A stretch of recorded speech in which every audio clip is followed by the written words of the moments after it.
Hello and welcome back to my channel. This is Caffeinated Dino and today we are finishing up Kentucky Route Zero. We are on Act 5. Oof, 15 hours ago. I am tired. Yes, we are on Act 5, the last act of the game, not including the interlude. And yeah, a lot happened last time. Last time was such a long act, wasn't it? I managed to get it all in one video. I don't think I'll be doing that again in the future. My computer did not like processing that, let me clue you. I've got a potato of a computer. But we did it, and what did we learn last time? It was very chaotic. Like a lot of stuff happened in a lot of different directions. Like we had multiple storylines going on. We lost Conway. That's a big thing that happened. The distillery people came and took him. Or so we believe. He was on the dinghy when we were dropping off a package to Poppy, and then he was no longer there. So we're on the idea that the distillery took him. He seemed to be very at peace with the idea of working at the distillery, though, so it's not like we have to go save him. He did leave the truck and delivery to Shannon, and that's who we've been playing as, or who we're going to be playing as, I assume. And Shannon has decided to try and finish the delivery to 5 Dogwood Drive. So that's where we're at. Let's see if we can actually find this Dogwood Drive place, or if it even exists at this point. Feels like every time we try and get there, we get thrown in circles. Act 5, Scene 1. A town.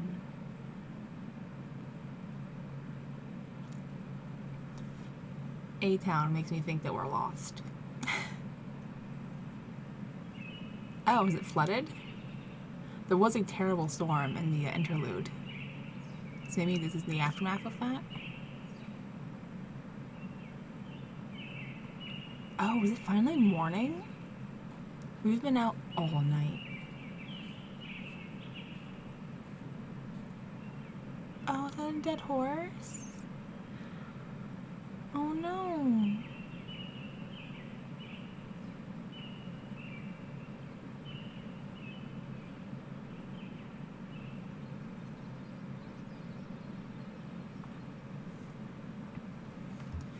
Give me just a minute. How did this all fit in that trunk? It's bigger on the inside. The sun is shining. The birds are singing. I think it rained. Rained a lot, I mean.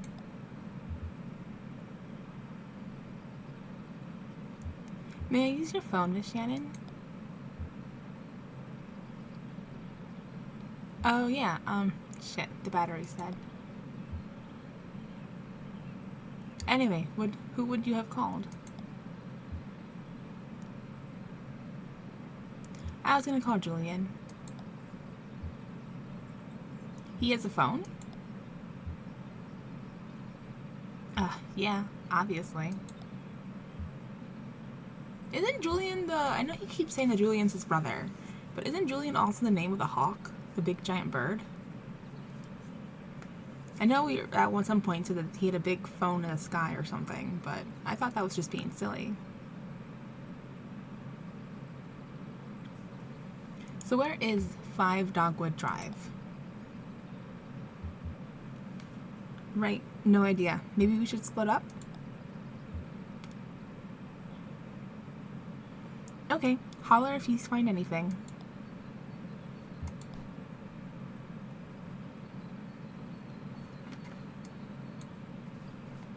Oh, I'm a cat.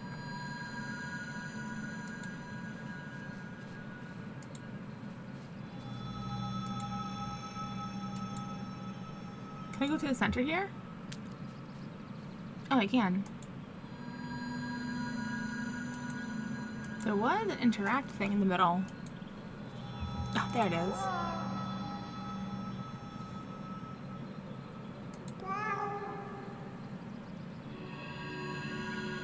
Oh, is this where we came out of? The silo?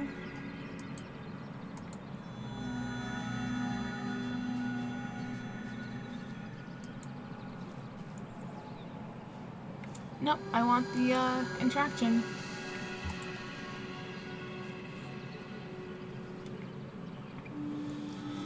Junebug and Johnny strain to hear the noises coming up from the well.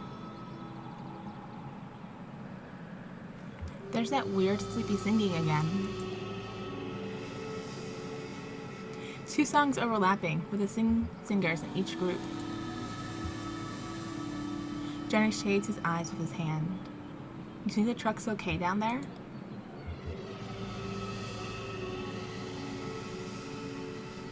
Sure, I doubt any thief could get it started.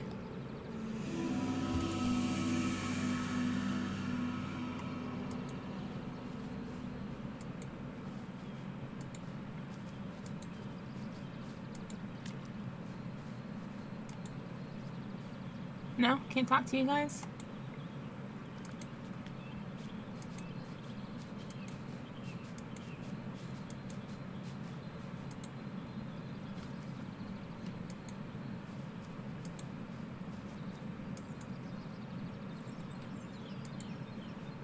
Oh, well, there's Ezra in the background. Trying to stay on the path. This shouldn't have happened. We should have prepared better. Oh, is that Ron from the, All of Us? From the, interlude? But most of that damn company who built this place and left it only half built when they pulled out of town. Damn shame.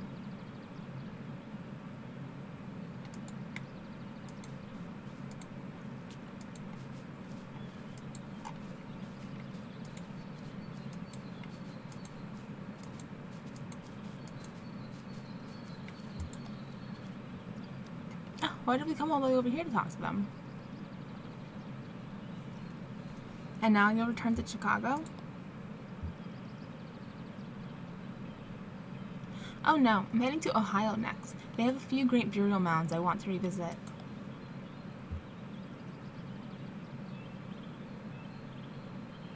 There are a few burial mounds out there by Dayton I always love to see. Really special. Why did they build this huge, dirt spiral? Most of these ancient earthworks are thought to be burial mounds, but this one definitely isn't. To be honest, I don't know what it is for.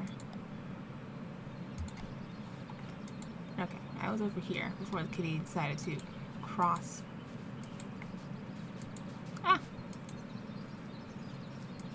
Okay, well that's the end of the spiral, I guess. Can I interact with this? No?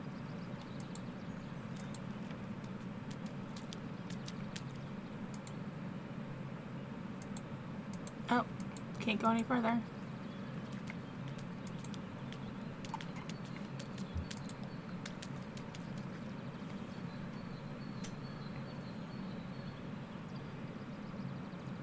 Wow, how'd you get out here? Get out there.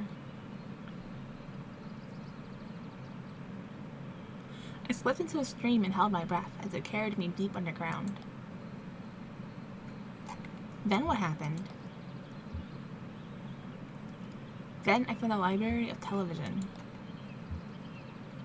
There were TVs everywhere. As soon as you walked in the door, every channel was playing at once.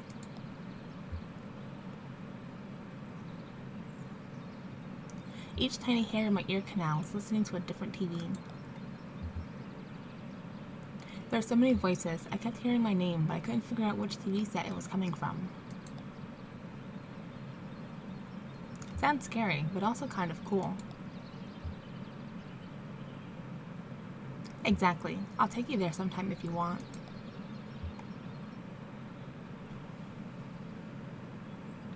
Did I tell you? I discovered the place where all the garbage goes. You mean the dump? Oh no, it's much more exciting than that. What they do is they take some water out of the ocean and replace it with garbage.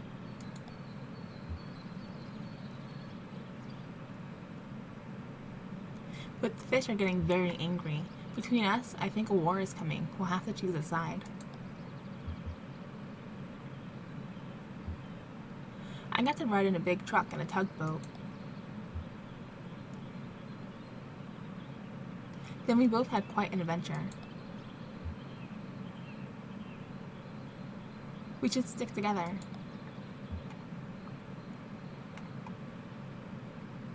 That's a nice idea, but you should stay with your friends. I think they still need your help. Who's this back here? Hello, mysterious person? No? Okay.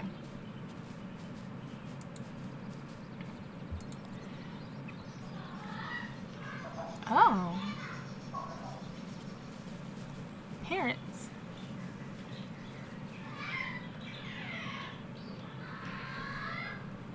Jorge scanned the shelf. He quickly found the book he was looking for. There are only a few dozen left, more shelves than books now. The result of an experiment called the New Selection. Privately, he called it the Purge.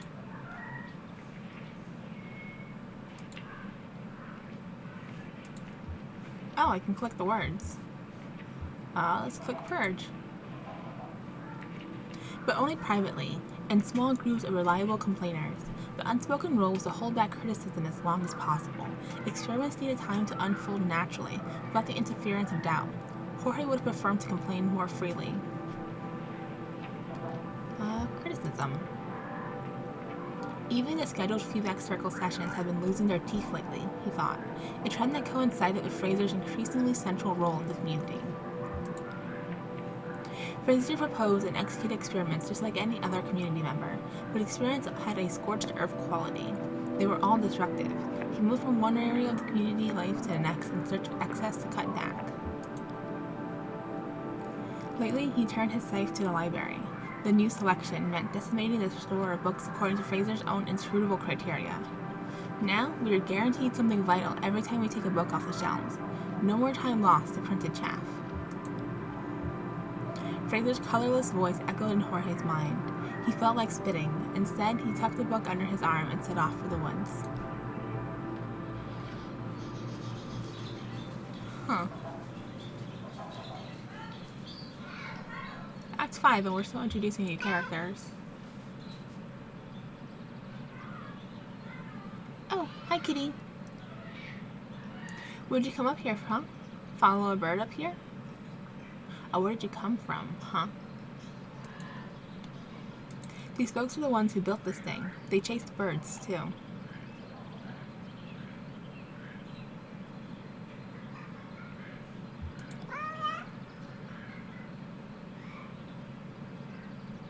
Really? That's what they wrote. They found some migrating birds up here from Central America.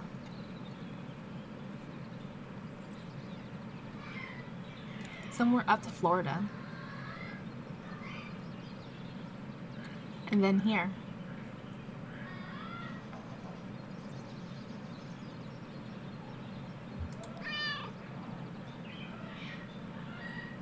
Skeptical meow. Well, that's what they wrote anyway. I guess it might have been a metaphor.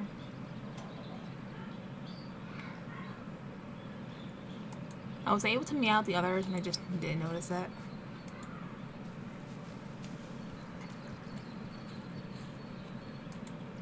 No, can't go in there.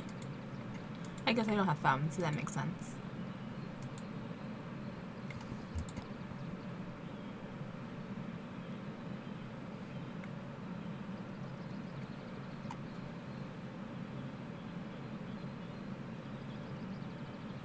What kind of fish are those? They're goldfish. They eat algae and mosquito eggs. Very helpful. I'm surprised they survived the storm, actually.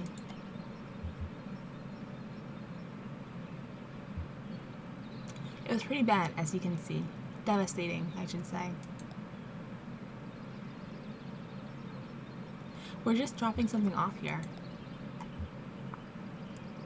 Oh? Well, you better hurry up. They might already be gone.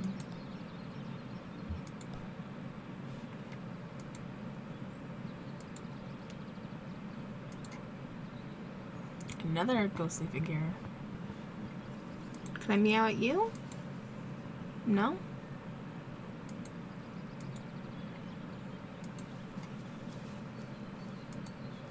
Oh, look at all this stuff.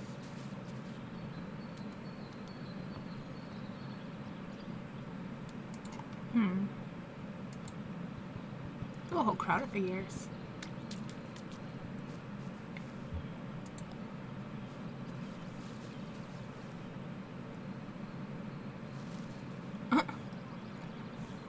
Six or seven men stood in the sun about a dozen yards from the ditch, and he could hear them laughing.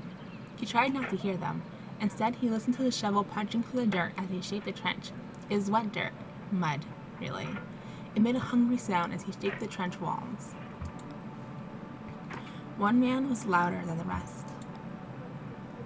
He had a nervous laugh that sucked up all the air around him. The out-of-towner stuck his shovel into the dirt and squeezed the bridge of his nose. He sneezed, took a swig from his thermos. The laughter quieted into greedy chuckles, and he could feel the men approaching. Weird. Oh, that looks like everyone's gathered in one spot. Did I find everything around here?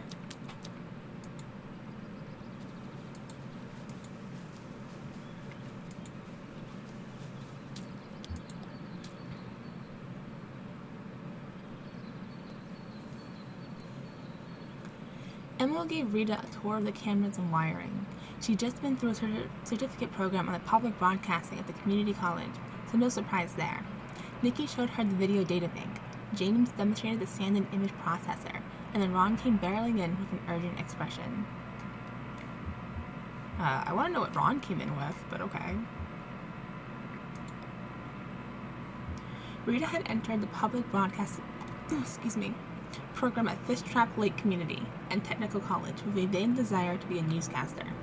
One of her instructors got her excited about pirate television, and she followed threads through TV and activist communities until she found herself here, somehow volunteering at the WEVP TV. It wasn't quite the radical guerrilla television crew she dreamed of joining. This group seemed more interested in sharing the town's home movies than cultural jamming and interfering with corporate stations, but she liked that focus of local concerns. Ron's news was clearly bad news. Rita's heart sank a little as they listened. She knew things were unraveling, and knew from experience what that looked like. But as she listened to Ron detail the power company's sudden withdrawal from town affairs, she heard of other possibilities. She studied their faces and found concern, for sure, but also something like relief, hope, and awakening of play. Nikki looked like she might have been daydreaming. These were people, Rita decided, ready to step out of the company's shadow and build something of their own. Ron said the TV station would still be funded by court order. Could that be their anchor? Oh, this is the studio from the interlude. Oh my god, it's destroyed. Jesus. I know the storm sounded bad, but this is a wreck.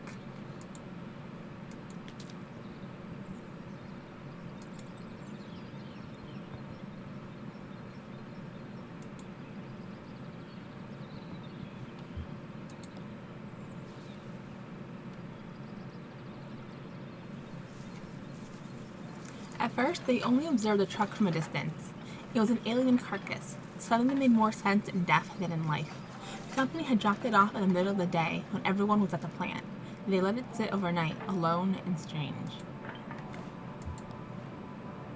Nikki thought it was ridiculous, but Ron approved. To Elmo, the truck was simply beautiful. The town didn't produce much garbage anyway, she said. Who would drive it, and where? The locals had turned to gardening when the company's store stopped stocking canned vegetables, so there was very little garbage that would be hauled off anymore. Everyone had to agree this was money and intention that would have been better spent addressing the town's drainage problems. Maybe finally get started on that damn messianic ditch. Still, they had a few things to dispose of. Broken flower pots, empty glass bottles, clothes that didn't fit anymore.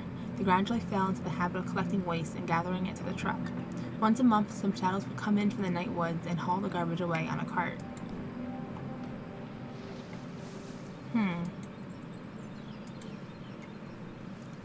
Interesting. You, sir, anything to tell me? No?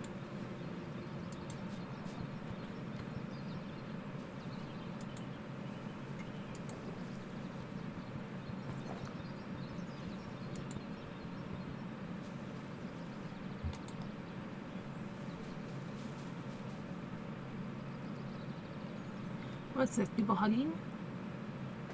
Paint and chalk in the small bag. Diary in the large bag. Stuffed dog in the small bag. Photograph of Chris in the large bag. No. In the small bag? Sandra couldn't decide. Should she keep the photo of her husband, or should Alex keep the photo of his father? She wrote the diary in a towel before stuffing it into her bag, feeling slightly silly doing it. Fraser had been on a tear collecting all written material as community property lately. Oh no. She was sure he couldn't possibly have meant even a personal diary, but was she sure? She set everything down, closed her eyes, massaged her temples, and wondered, not for the first time, how Fraser had consolidated so much invisible power so quickly. How had he done it? Had he in fact done anything at all to claim this incredible lattice and influence, or had they simply blindly given it to him?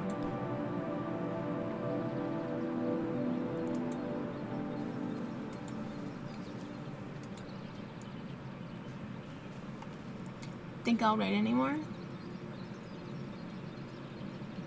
Nah.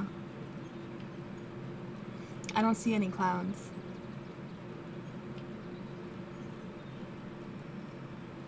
Hell, it'll probably rain anyhow. Just our luck.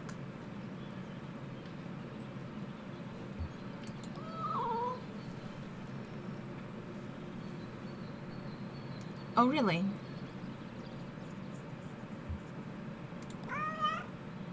Confident meow. He thinks it's going to rain again tomorrow. Nah. I don't know, man. Animals have a sense for the weather.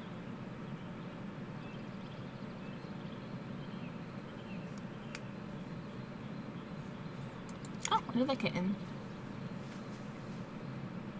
Can I talk to you? Alert meow. A crack reverberates inside the smoker. Oh, croak.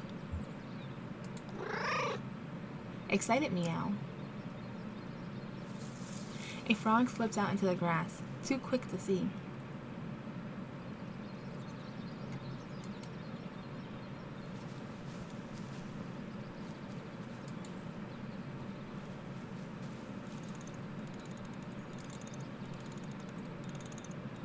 No, you don't want to interact with me? Okay. Oh, there's someone up here.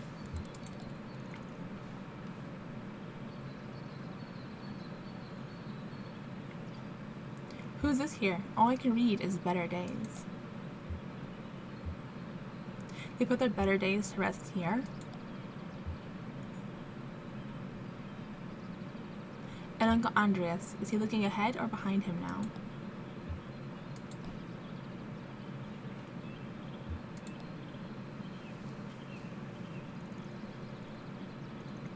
The seer reclined high in a tree, carving fine detail into a small wooden pipe. She loved this spot. The height, the distance. She was always at a distance, watching everyone work. From this height, she can see the earth mover shaping the mounds under the draftman's supervision. She can see him inspecting his plan, the drawing he's made from her name, the map.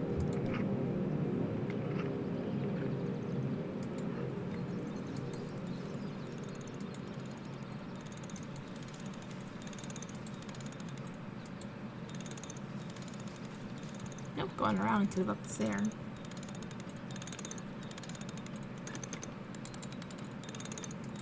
Huh, interesting.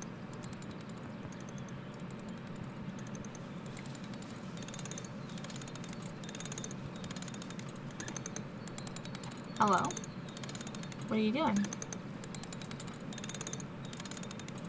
Can't interact with you? Okay.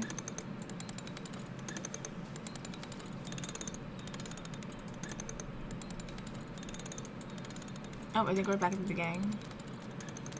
Alright, I guess we've seen everything. Let's go find where everyone's congregating.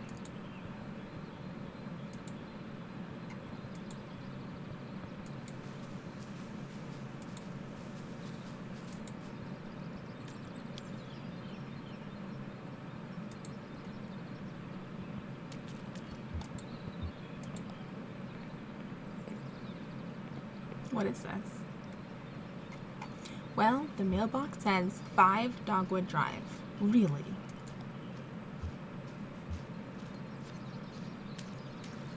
Is there any mail in there?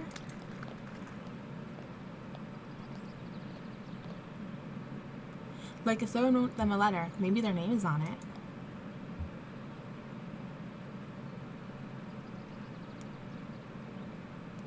It just showed up, the house. When? Sometime last night, I think. I never noticed it before. Wait. The house we've been looking for didn't exist until last night?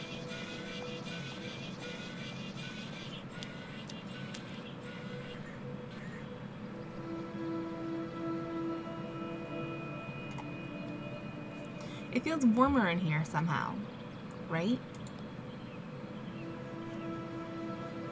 Warmer and brighter. Nobody lives here? Well, somebody ordered some furniture. It's actually quite spacious. Bigger than it looks.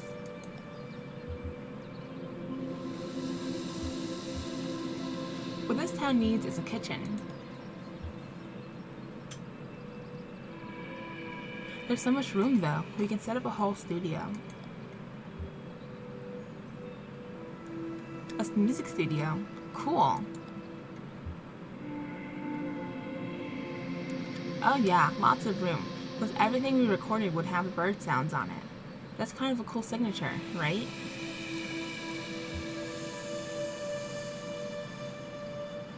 I'd like to get out of town before dark.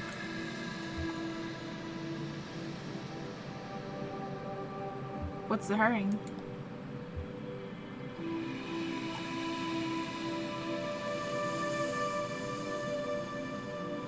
I try to get my old shop back.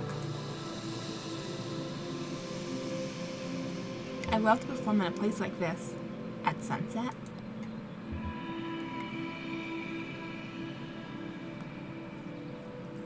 I kind of feel like I'm on stage right now, actually. Know what I mean, ma'am?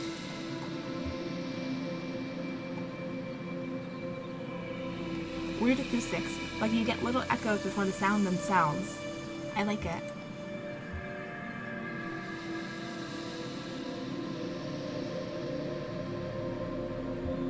We need to make sure and preserve some of the stuff before the next big storm.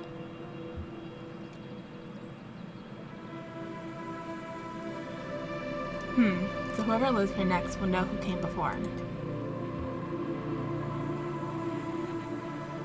You think more people will come after these people leave?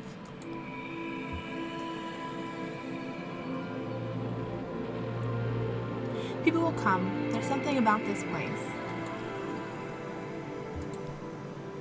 We saved what we could.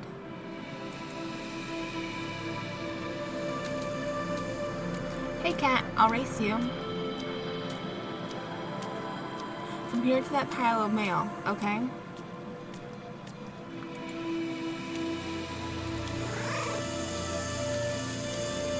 Affirmative, meow. Come stand here. This is the starting line. Ready? Hey, you cheater!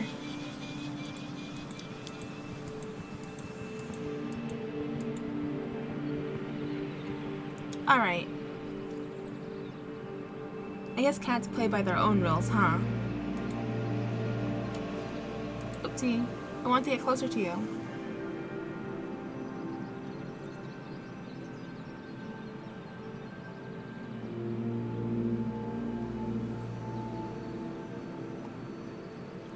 This is a lot of mail.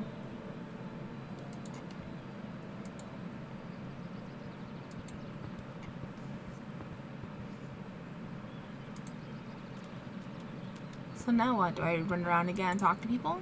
Or meow with them, rather? Until finally, it just gave way. But you did good work. It's not your fault. They didn't let you finish, that's all.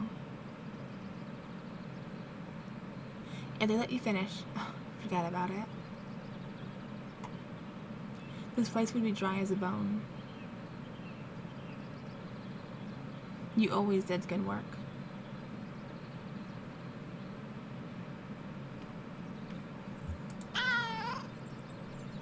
Inquisitive meow.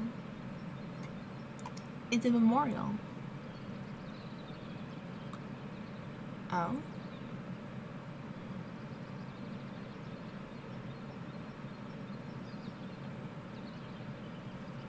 Is that it?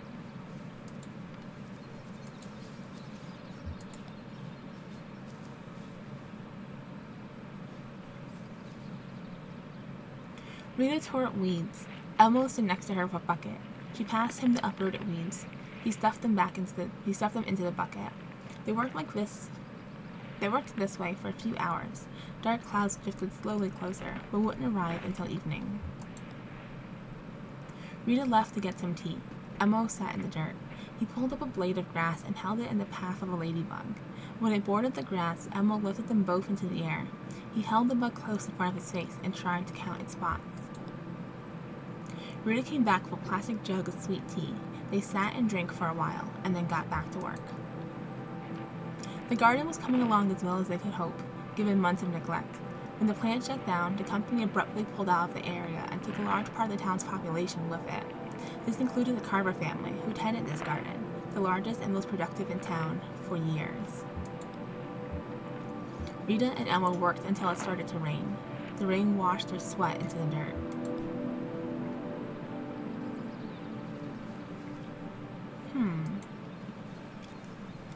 I wonder why Rita and Elmo were like ghosties instead of their physical forms. What's this?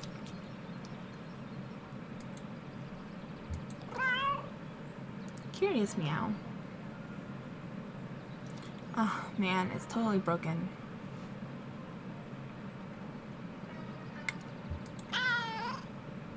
Inquisitive meow. Waterlogged tapes. They might still play. Who knows? But all the VCRs are shot.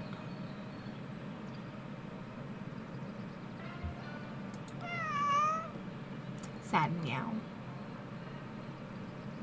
I don't even know where to put all this. I hate to call it trash. I wonder if that garbage truck still works.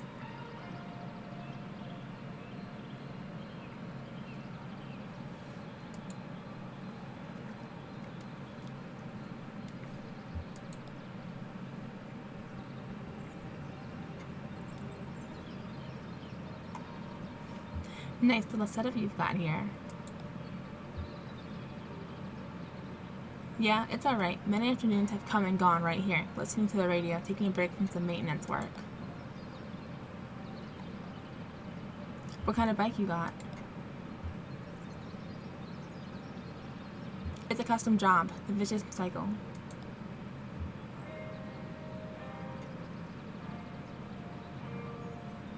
Oh, okay, I think I've seen those. Nice and light. Not light enough to fly, of course.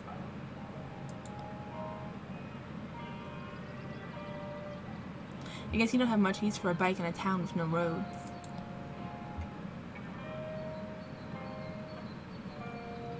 There was one thing Cass always insisted about this place. No routes leading in or out. Hell, we can always fly.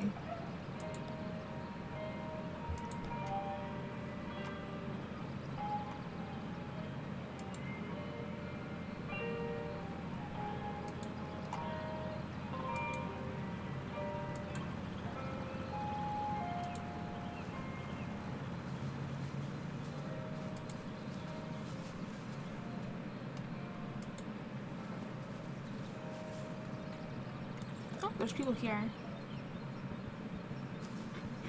Mary Ann clears her throat.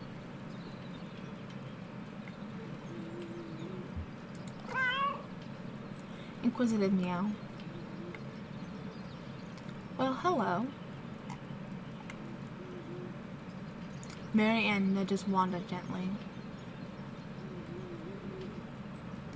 Wanda, time to wake up.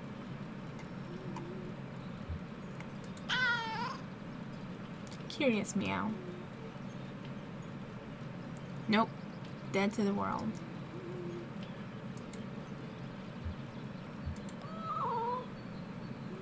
Probably meow.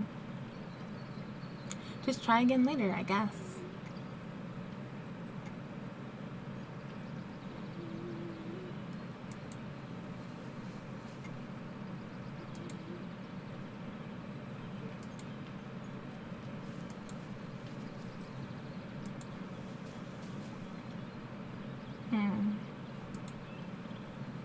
Not seeing a whole lot to interact with.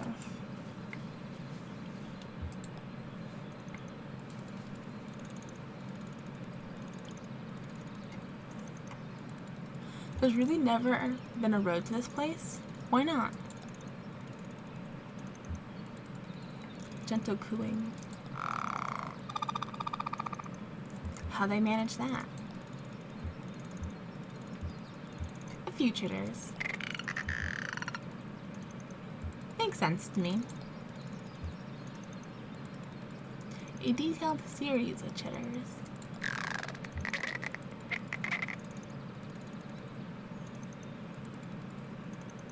I guess we could, but it sounds like a lot of work. One confident call. Okay then, guess we better get started.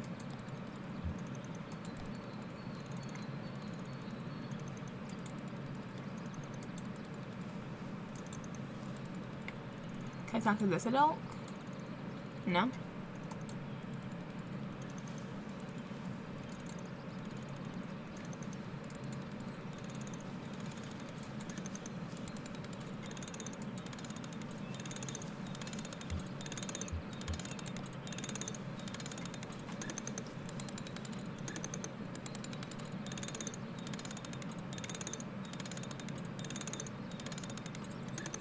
I'm just curious, I guess. I know them pretty well by now, but I'd like to have known them better. There's one I think is called Jorge. He left us some clues in books a while back.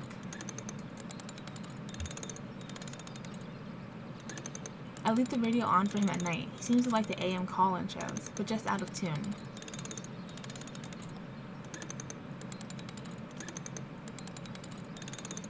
What is it about the radio they love?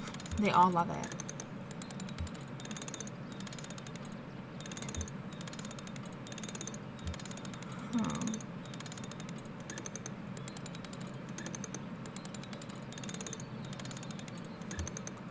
To tell you the truth, I feel a little bad I won't be here to care for them anymore. Isn't that something?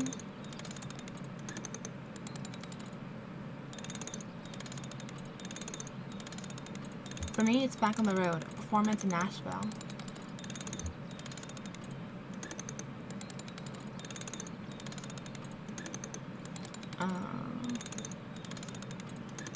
I have a gig at an art gallery. The idea is to play the theremin for 24 hours, uninterrupted. It'll be difficult, but rewarding, I think.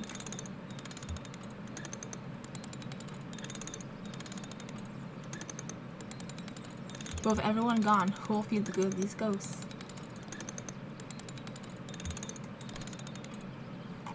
Feed the ghosts? Aw, poor horsies. Are those the neighbors that he was talking about?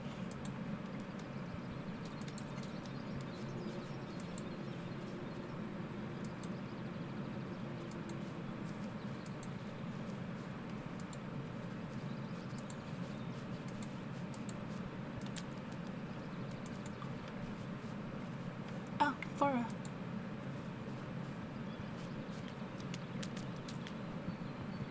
Choppy seas today, Captain. Aye, Captain. Let's reinforce the sails.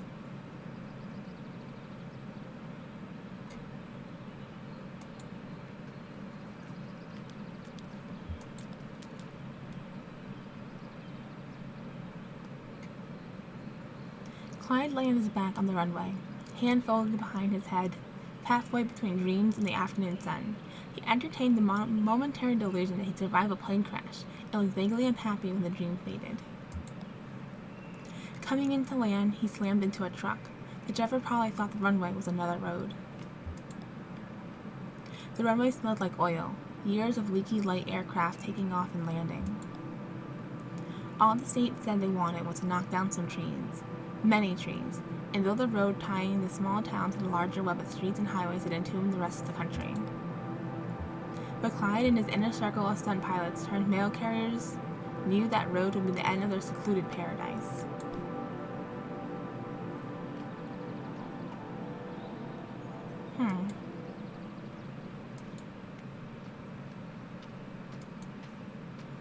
Shannon, can I meow at you?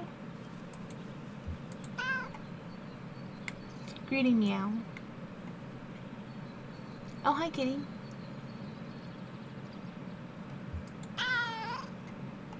Chatty meow. Yes, it's a beautiful day. I guess the weather was pretty bad last night, though.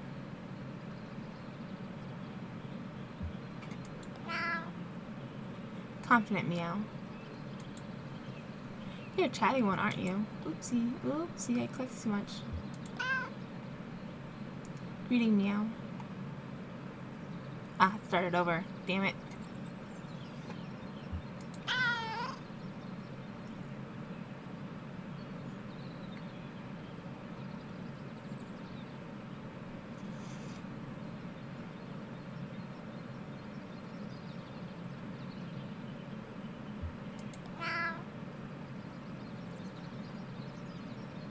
Okay, you're a chatty one, aren't you?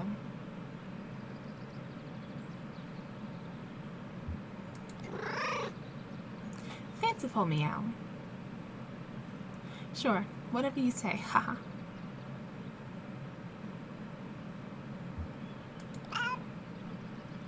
Curt meow. Alright, well, take it easy.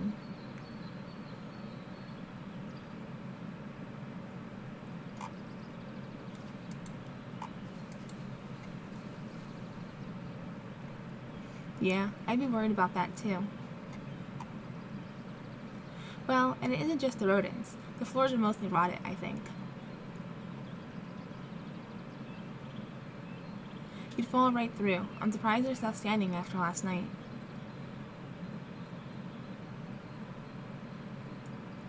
All the buildings? No, most of them have good bones. It's just these are ones that the company built that are rotten. Oh, okay. Yeah, the power company moved in here a little while back and set it up like their own little town. For the workers. But they didn't build them too good, huh? It's garbage. They couldn't be bothered. I lived in that one over there, in fact, when I first came here to work for the power plant. Oh, yeah? I wouldn't set foot in there now, though.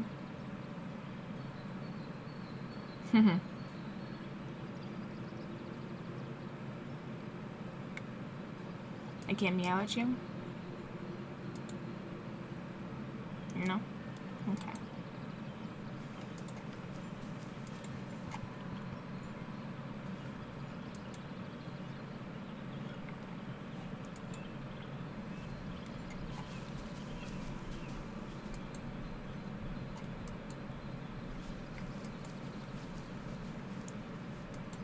Alright, looks like we're back at the beginning. We're back to Dogwood.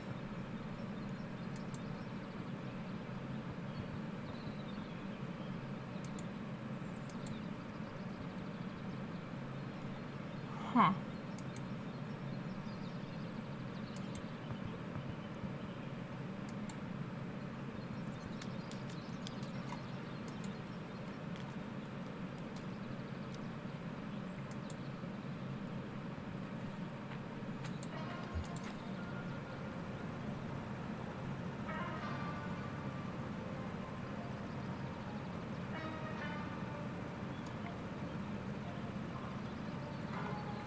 There you are. I think this other cat was looking for you. Will you be a family now? You seem pretty different. That's okay. You can teach each other.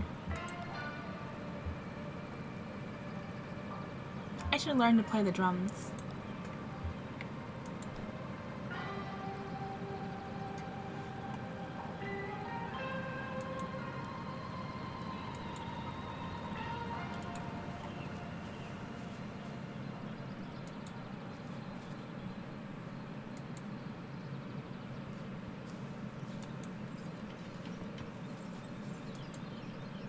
What am I missing? Is a person up here? No.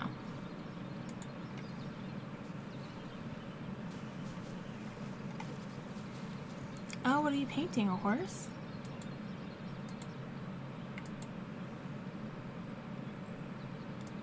It looks like a horse.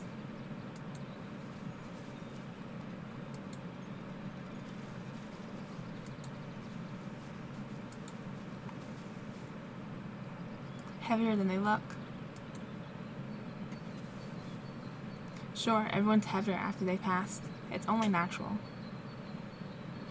The spirit has no weight, in fact. It lifts us up a little.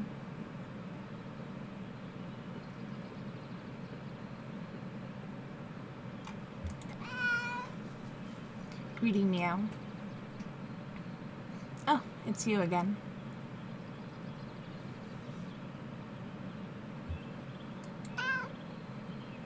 Friendly meow. Yeah, well, feel free to pitch in. I'm sure this will go a lot quicker with two of us on it.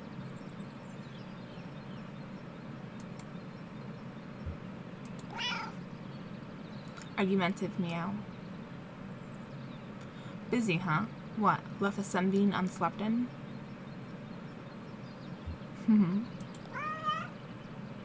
Party meow. Suit yourself. I'll be here.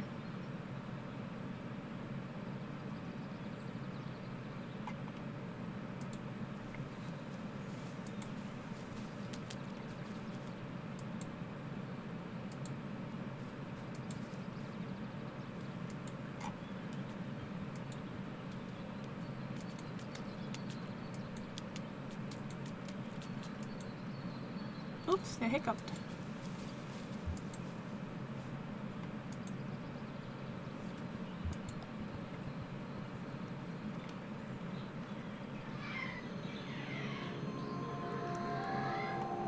Look at this place, the library. Ugh, what a mess.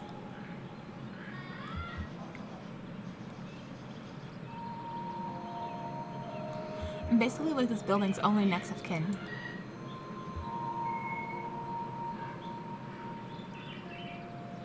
Because I've chosen to be the one to remember it. I'm the designated rememberer.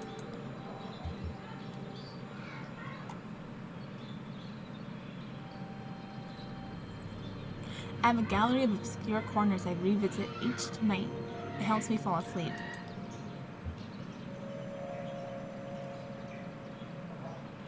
My friend Bert says the work of history is to find a pattern in the unasked questions.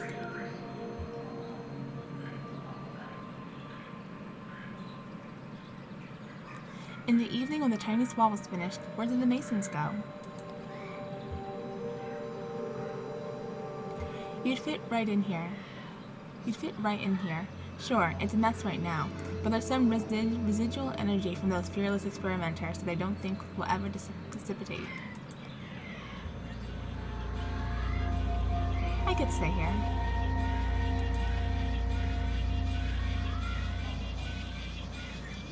What's good, little dude? We were talking about the library. Oh, are you in a band? What do you think, kid? We've got room for a drummer.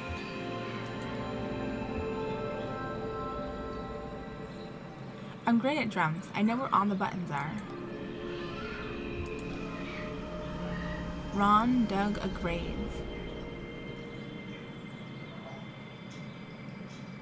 Hey, this book's in pretty good shape.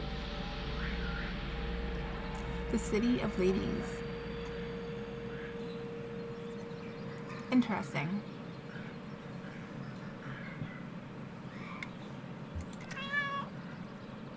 Curious Meow.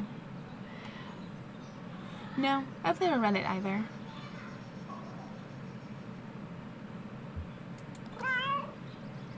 Inquisitive Meow. Good question. Let's take a look.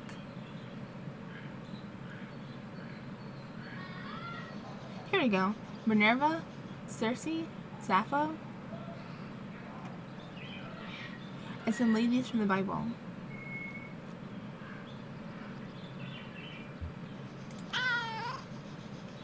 Nosy Meow. I think they all get together and build a city. Sounds nice. I'll get us a bus ticket, eh?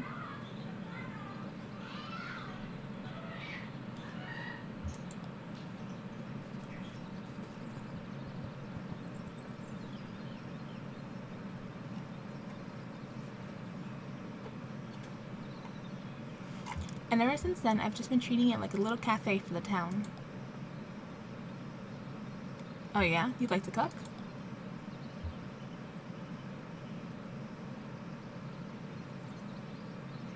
Sure, I'd make you some waffles that'd blow your mind, if the power was back on.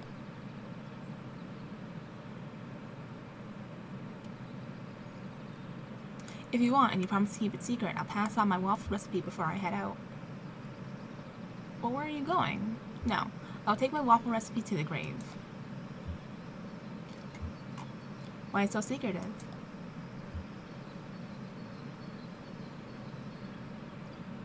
I just can't bear the thought of any son of a bitch from that power company eating one of my waffles.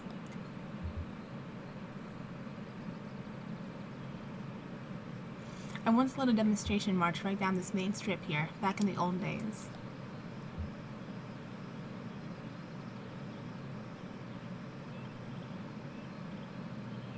Of course, we had no formal union. They watched everyone, and they had the cops on their side.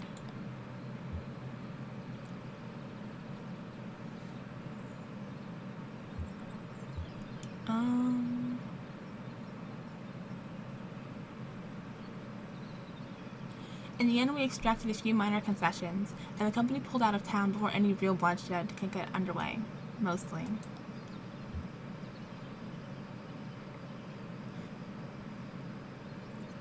Well, I know I'm not sticking around. You think you'll do anything with this place?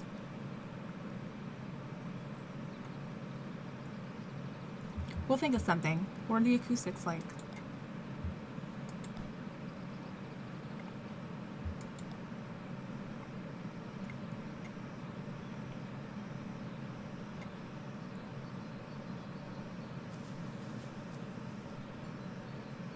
"3A. Lay paper flat. 3B. Bring bottom left corner up to top right corner. 3C. Crease with firm, steady pressure along diagonal fold." Nikki applied only gentle pressure. Looser flowers felt more alive. She rolled her wrists. It was the 6th hour of her assigned company store shift, and she made dozens of flowers. Ron had bought a bouquet and cleaned out their stock that afternoon. 11. Repeat steps 4A through 7 for each petal, taking care not to rip the filaments from step 9. The company store used to have a dedicated staff until the civic responsibility plan a few years back. Not everyone took 1 or 2 shifts a week on a mandatory volunteer basis. A commotion outside caught Nikki's attention. Men yelling, blows landing. She put down her work and stepped out just in time to see the crowd disperse.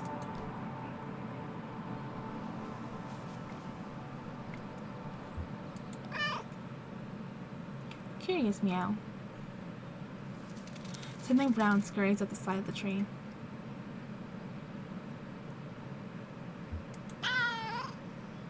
Surprised Meow. A squirrel? Too fast to tell.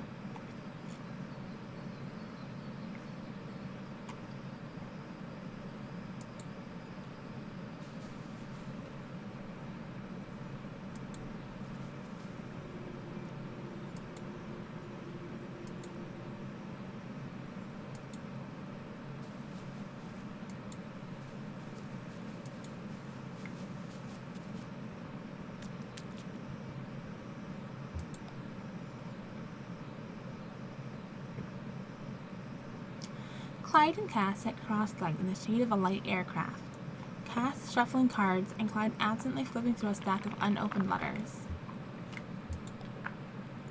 Demand for aerial stunts have been faded almost completely, and many of their company having died or aged out of the profession.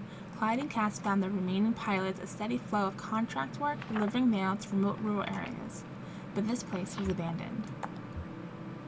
Cass' cards predicted they'd be here for quite a while.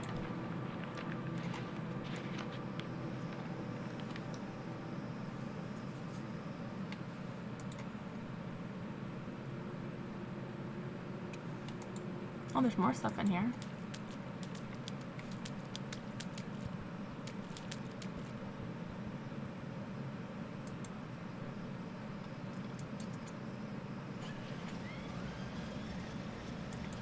What is that noise?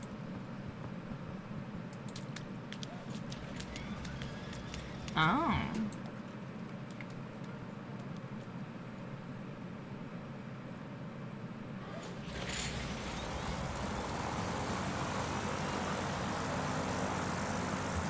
Yeah, I'll miss them for sure. Beautiful creatures and so thoughtful. I bet. Where do you think you'll go?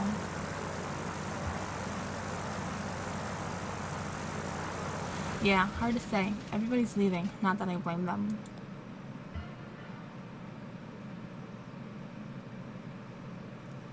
Sometimes you only need a few people. I think the ceremony is around dusk. Ceremony? Oh, right, the horses. Sorry, the neighbors.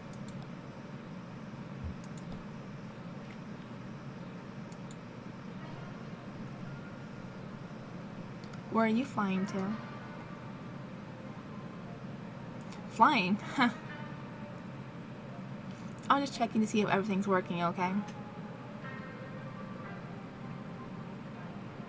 You can fly her somewhere if you wanted to, though, right?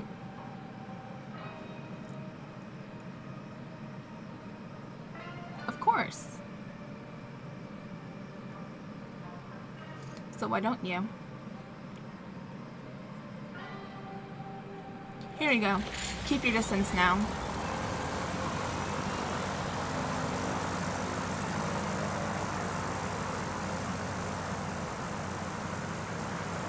Oh. Kitty, move.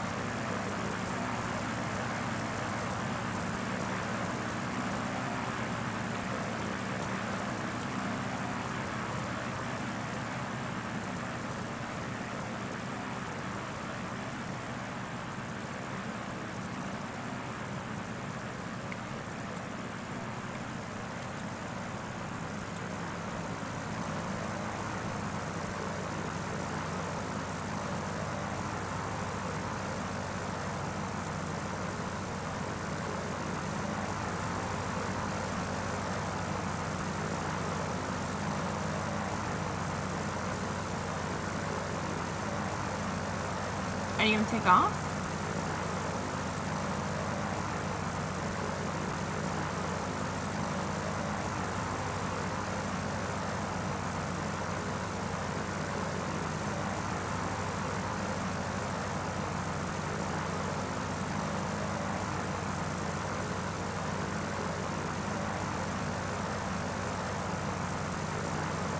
They're adjusting all their wings.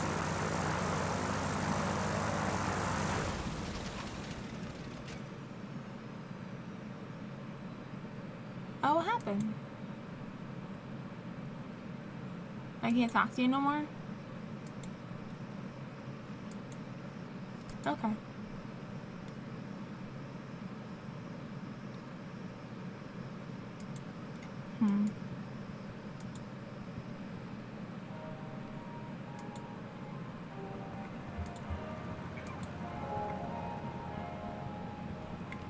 No, Kitty, come back.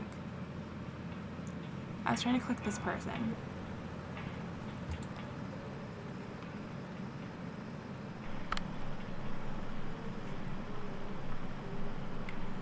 Part 4, Subsection G, Notes on Inhabitants. Small group, mixed duration of residence.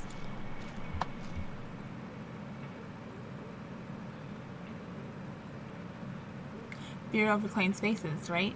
I can spot you easy now, haha. We've had our eye on this site for years.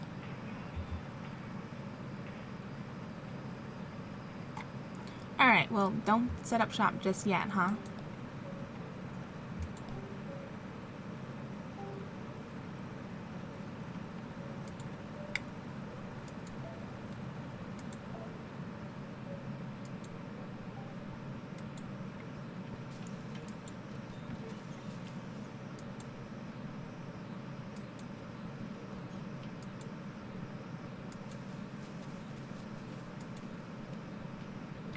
Oh, damn, there he goes. Can we go in after him?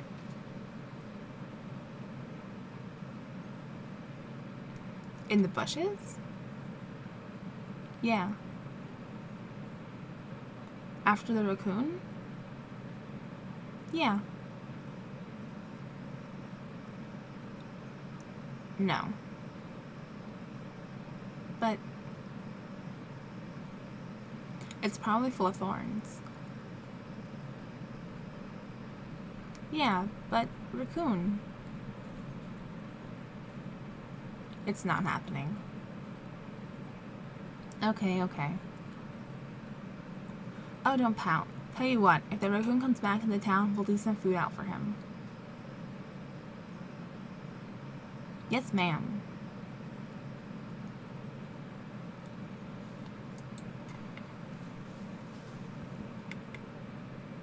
Hey! Hey, don't run in the graveyard. Why not?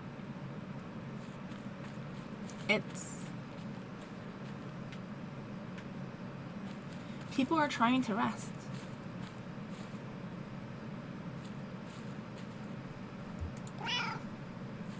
Annoyed meow.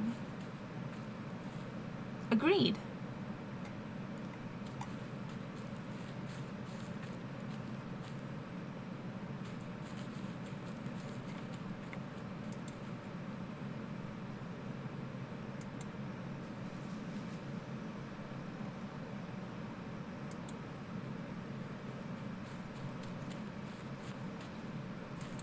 Can't talk to you at all?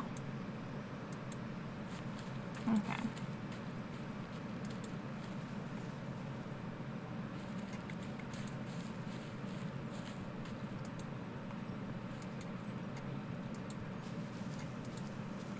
Oh, horses.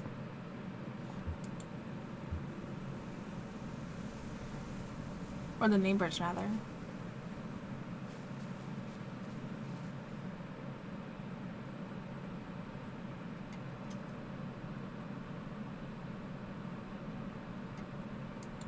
I thought I saw something to click on.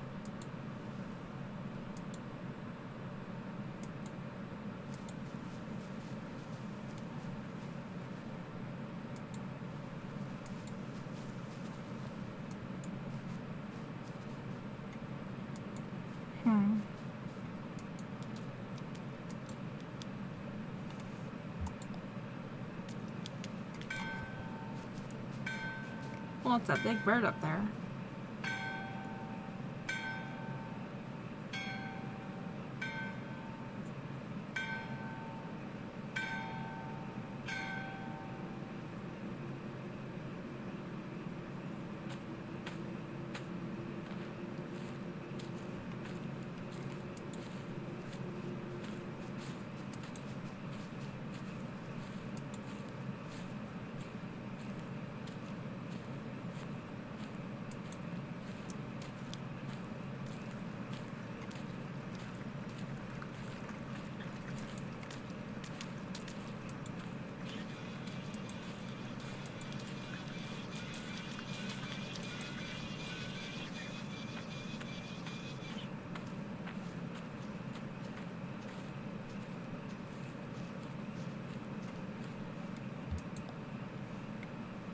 Hey y'all, thanks for sticking around for this.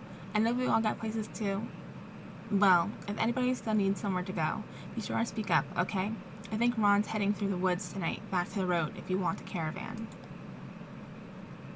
You staying, Em? Yeah, sure, I'll stay. I think we'll build something here again. This place has good bones.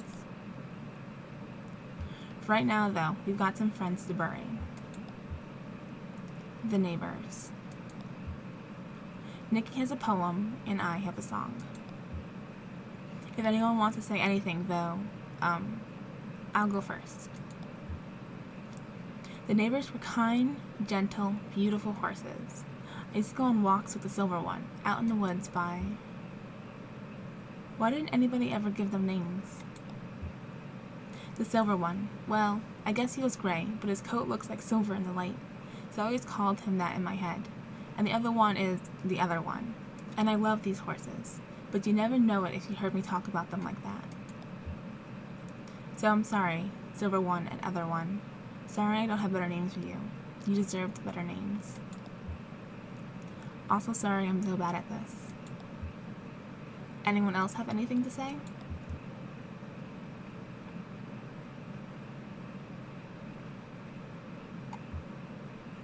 I was thinking about when all those canned carrots showed up in the mail. You all remember that? Someone was calling around with some canned carrots they wanted to be rid of, and I guess Consolidated Power got word of it. So these cans of carrots showed up in the mail, and we didn't know where they came from at first. I tried some out, no flavor to them. Some of them were gray, just awful. Rita said that that's still okay to eat. Like, sometimes carrots just lose their color if they sit in a can too long. But nobody wanted them, really. Well, Aunt Connie came on TV with a message like, hope the horses are enjoying their treat, and we thought, okay, these are for the neighbors, sure. Horses love carrots, right? But the neighbors wouldn't touch them. Wouldn't even look at them. You'd think they were canned rocks. We opened a couple dozen and set them all out by the water trough, and they were still there a day later. Even the raccoons steered clear. And then, of course, Consolidated sent us an invoice for every can we opened, already made out in company script. How do you like that? We didn't give them names because their names weren't ours to give. The horses were here before us, you know? They came with people from Central America. You know, the Utopians, the people of nothing. The people of nothing arrived by horseback in October, and their first experiment was to free the horses. That was generations ago, of people and horses. I don't know when we started calling them the neighbors. We should have called them the people, I think. They were the only consistent residents of this place for over 100 years, and now they're all gone. Who are the people now? Okay, I guess we better move on. Nikki, you ready?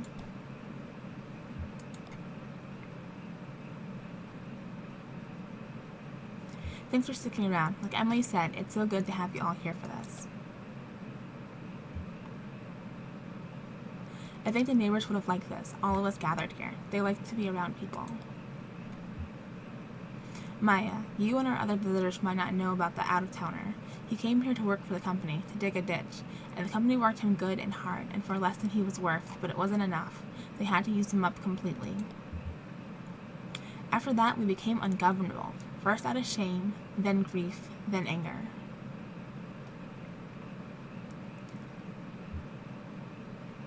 This is a poem for the neighbors, but it's also for this town. Yeah, we're gonna bury this town today when we bury these horses. It's the same thing.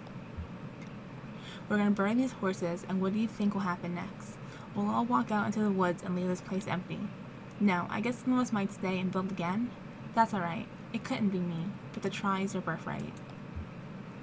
If you do stay, you'll be building on top of a grave. But that's true anywhere. The whole world is built on top of graves. Look for me under your boot soles, as the fella says. Nikki clears her throat and begins reading from the paper she's holding.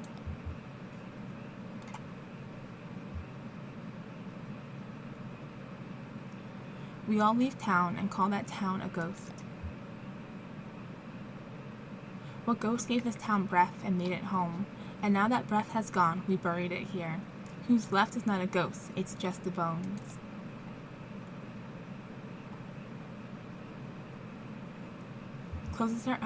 Nikki closes her eyes for a moment before continuing. Our neighbors were the best of us, of course. It's always so. Our better selves, clear of ourselves, where we can see their glory and glow. They glow now underground, our friends, with love.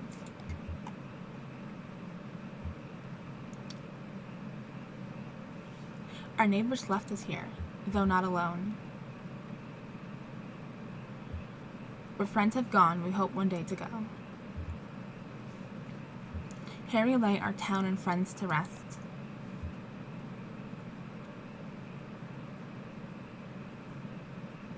Return their souls in peace and gently roam.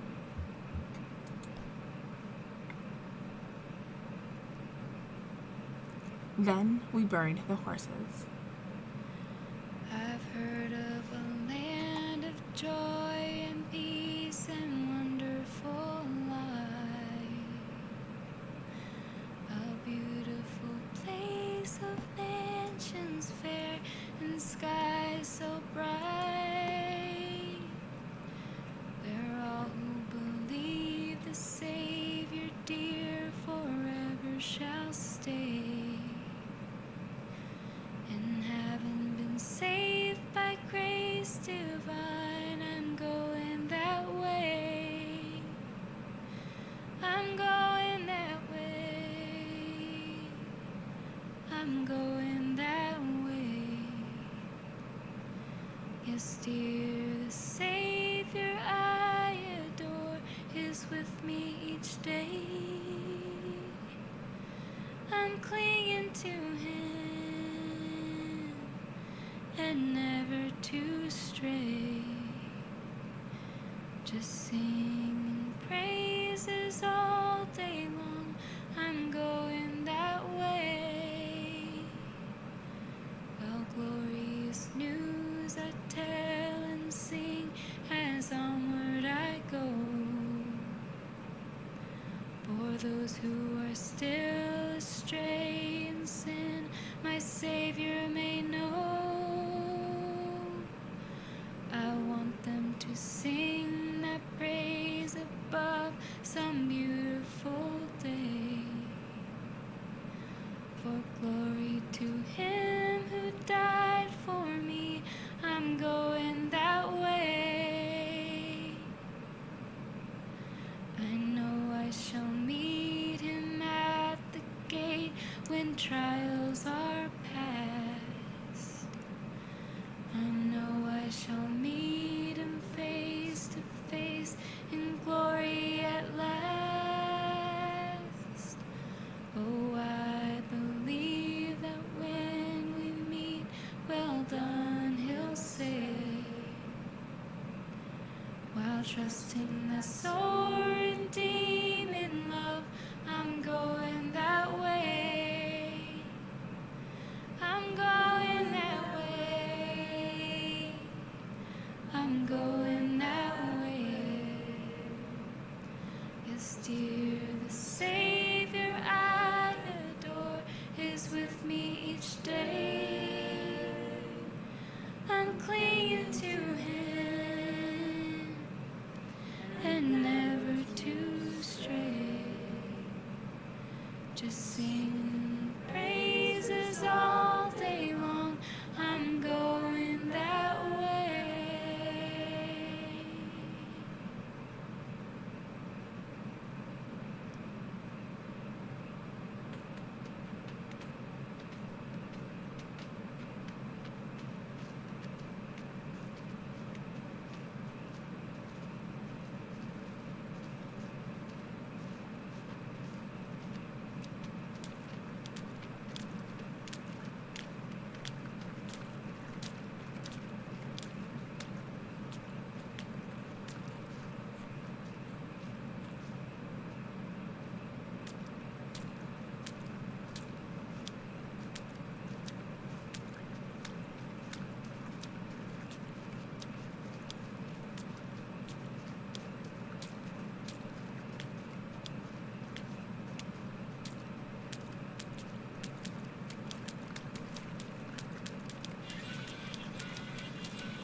I guess that's the end of that.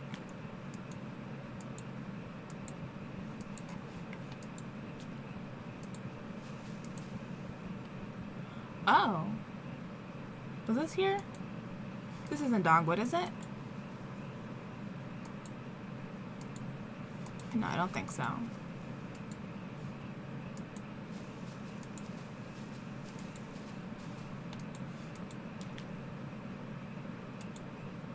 You want to talk to me anymore?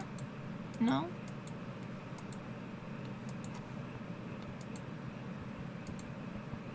Oh, this is Dogwood.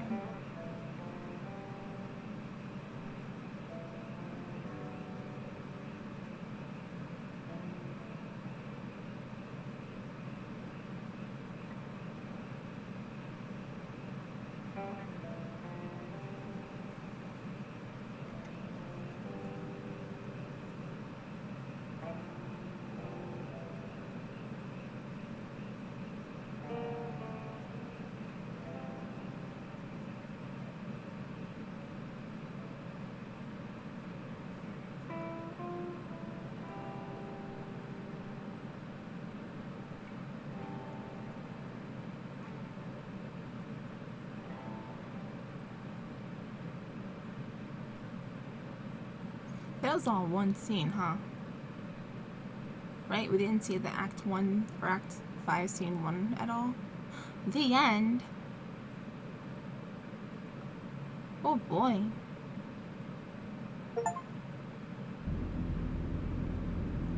Act 1 restart. No. What about the interlude? Wait. We still have one more interlude to go through. Why is it locked? Alright, give me a second. I'm gonna figure this out. We've come too far to not see the epilogue. Okay, so it said online that we had to leave and then immediately go back to find someone named Carrington, and that should unlock the epilogue. In theory. Oh, I made it to scene 2.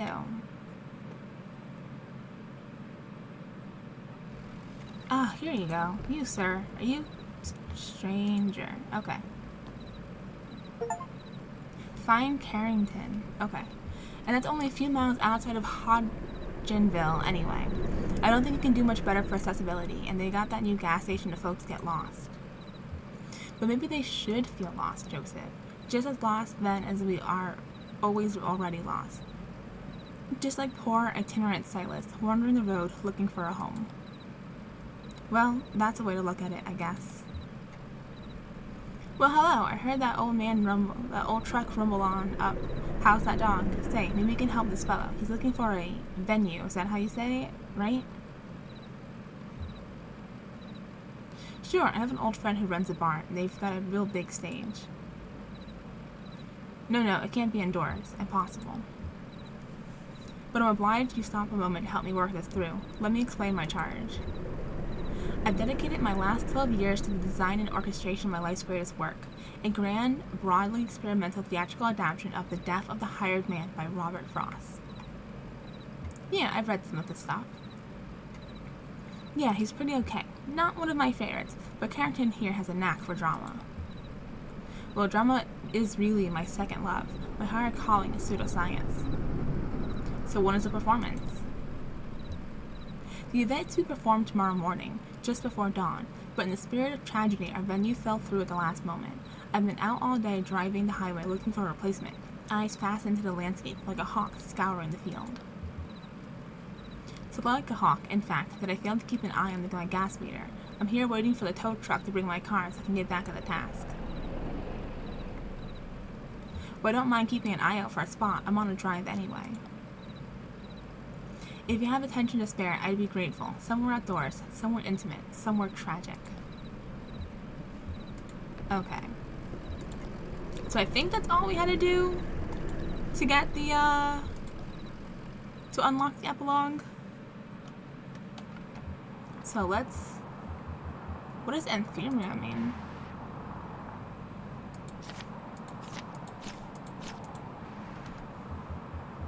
Quit. Back to the circle.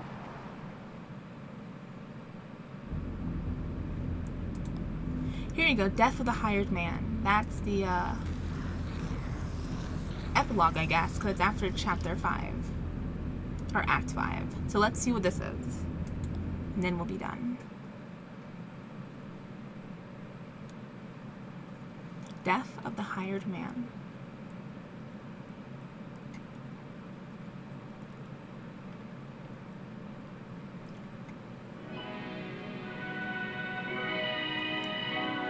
To love a red moon.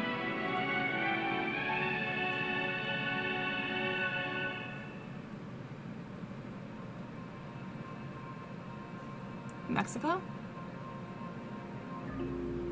That's what she said. Damn. Oh, she's been there before. It sounds so far away.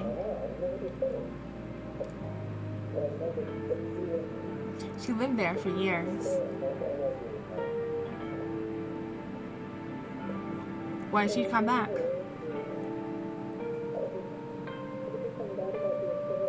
Ask her. Sometimes it's hard to get a straight answer. So I recall. Well, that old girl's trouble anyhow. I'll tell her you said so. She'd wear it with pride. She would, wouldn't she?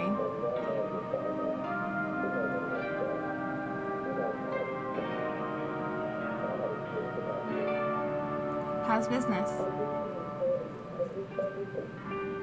Shitty.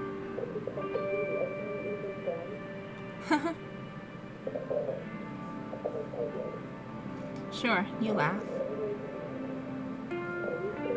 Sorry, Harry. You laugh, but where you'll go to sit and talk all day when they shut this place down. Oh, I appreciate the stakes. It'd be a different story if someone bought a drink with cash now and then. Sure, Harry, we've all got our troubles, which reminds me.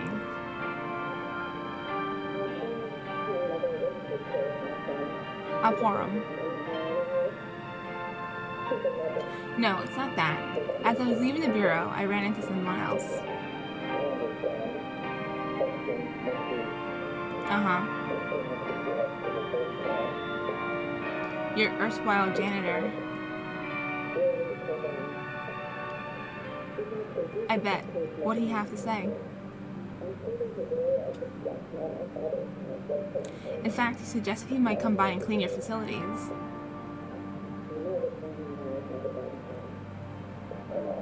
He what?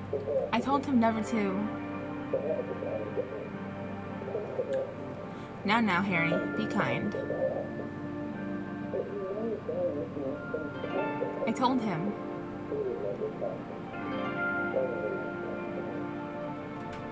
Here he is.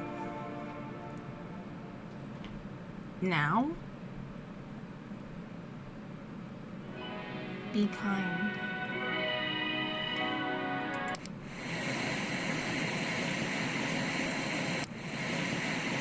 I'm always kind.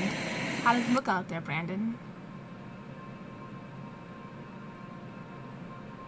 It's pretty okay. Sure. The sun is out.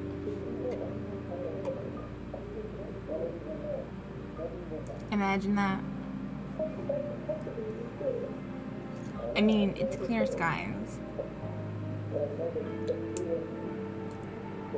Clear skies today.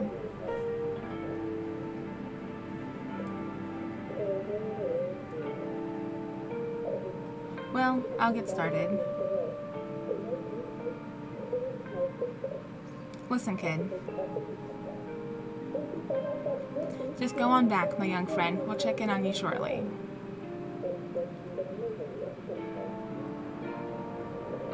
Oh, it's just a couple of bathrooms. See, that attitude? Go on back, Brandon.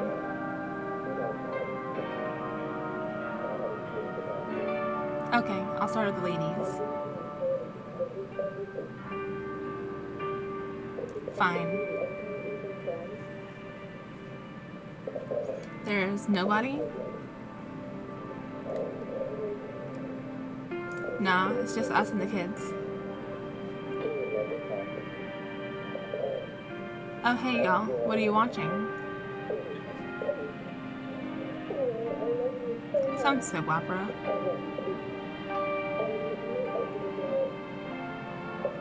To Love a Red Moon. Oh yeah, my mom used to watch this one. The woman in the scene, Magda. She's a Martian banker. Her lover is the moon Deimos, but she's unfaithful. It's very compelling. Well,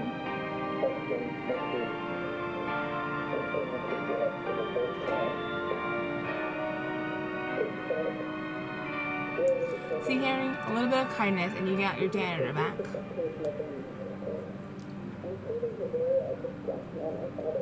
When was I ever anything but kind to him? I let him sleep in the office whenever he misses his bus.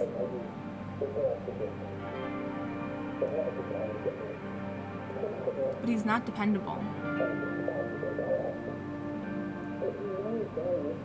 Off he goes, always when I need him most. He thinks he ought to earn a little pay. I can't afford to pay any fixed wages, though I wish I could.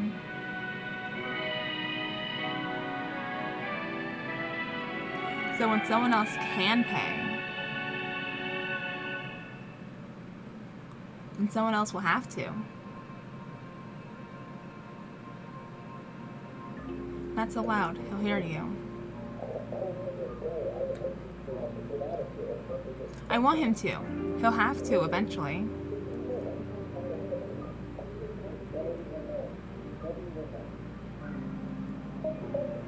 Harry, I believe you're about to pour us a couple of drinks.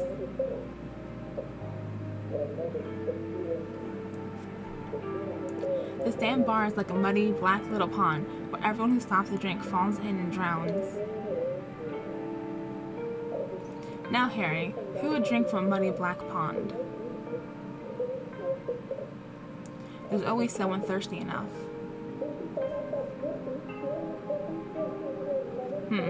And what are you in this colorful metaphor?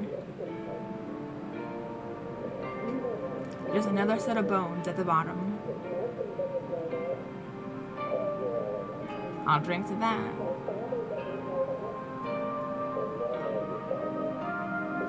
Hell, so will I. They're falling in love. Eh? On TV. So how'd it go? Your plaything. My plaything? You said you put on a play, right? I stage an experimental theater production. Yes. Pardon me.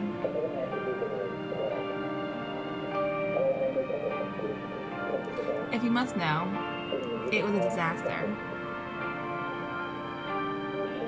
Sorry to hear that.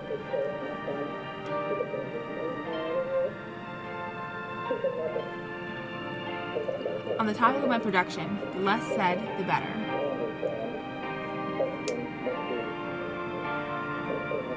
Fine, change the subject.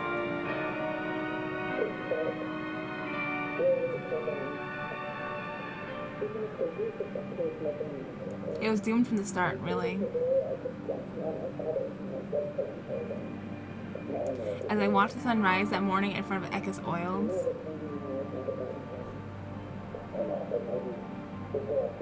What's that? The gas station. Joseph's place. Oh, how is old Joe? Reflective these days, aren't we all?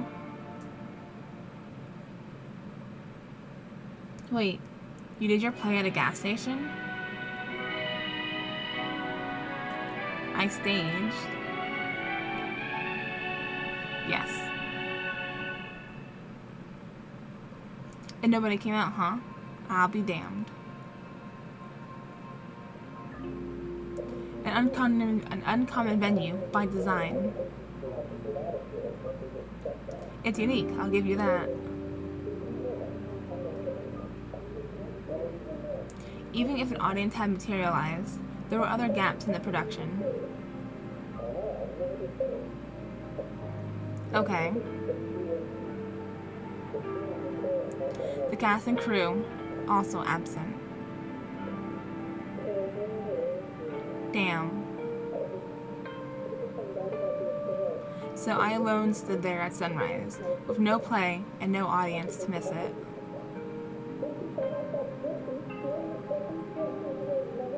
And you? What's been occupying your days and nights, my friend?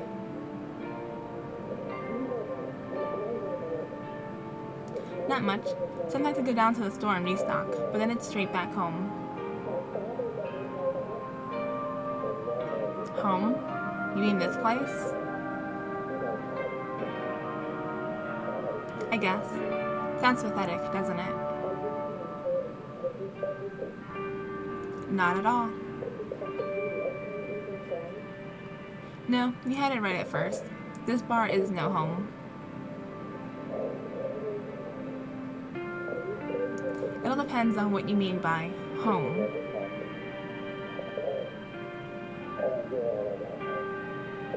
Talking to Brandon the other day, I got the sense he sees this bar as his kind of home, too. Ha! He's like a dog that walked in off the street.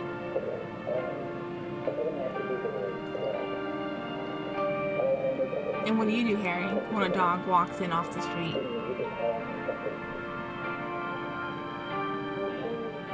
You give him some water. A dog never did anything wrong.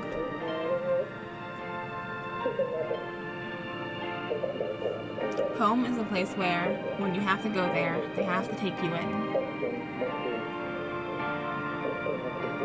What's that from? A poem. I bet. It sounds like a greeting card. It's meant to sound a little cynical, I believe. What's the poem called?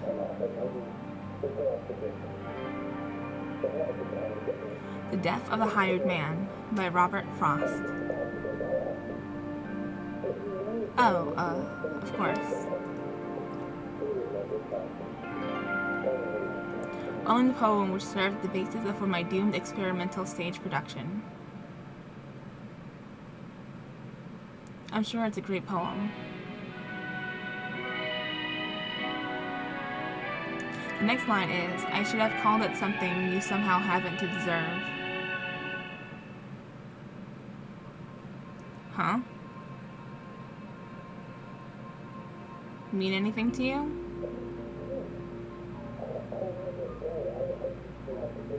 Well, is he a Christian man?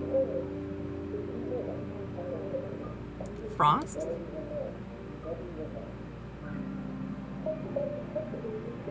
Yes, I think he was, with a healthy measure of doubt.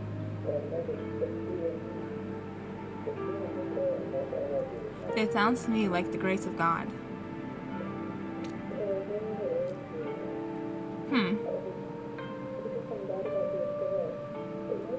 You get it when you're baptized. It's automatic. You don't have to do anything to earn it. You just try to be worthy of it.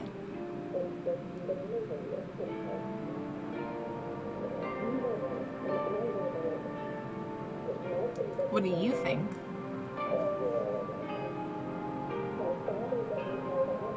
Harry, You know, I only attend church for the acoustics. Then what's a line mean to you? Oh, I take it very literally, as a moral claim. There is for each of us a place called home. The relationship isn't inalienable.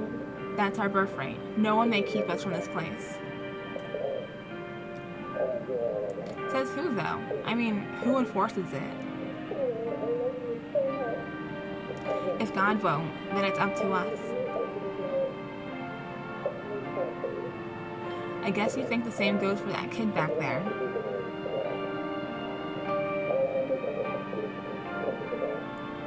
Am I so transparent? So why is it up to us, though? Doesn't his grandma work in a bank or something?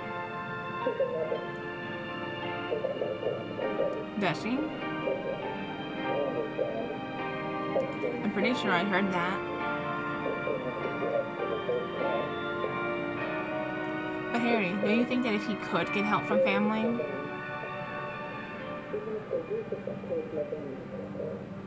Sure, maybe they had a fight. He looked exhausted. Yeah, he did. Why don't you go check on him? It's kind of quiet back there, huh? Not to scold him, Harry. Just see how he's doing.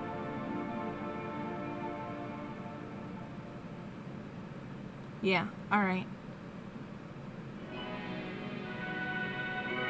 I'll catch up on the melodrama of the day.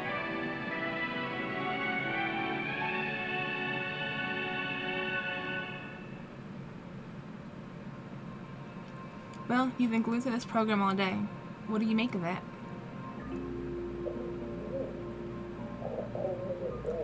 Everybody's secretly in love with everybody else. It's so boring. Too consistent, I see. Sorry your play was a bust.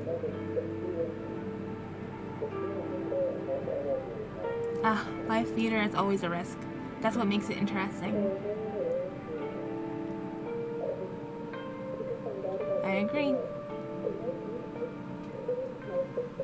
Sure, you're a performer. You understand. I was in a movie recently. I hadn't heard. Yeah, a Western. Kind of. A glitch Western. You have my complete attention. I was just thinking about your poem. Oh? Yeah, but I was thinking about it as a riddle. Like, what's a place where, when you have to go there, they have to take you in? And the answer is home. No, it's a grave. Our host returns, but so quickly.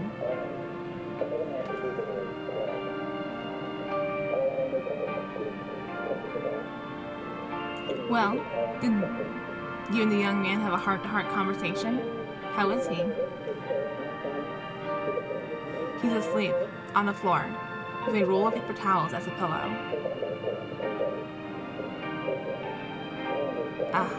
Trying to remember, Harry. No, it's alright. Let him rest.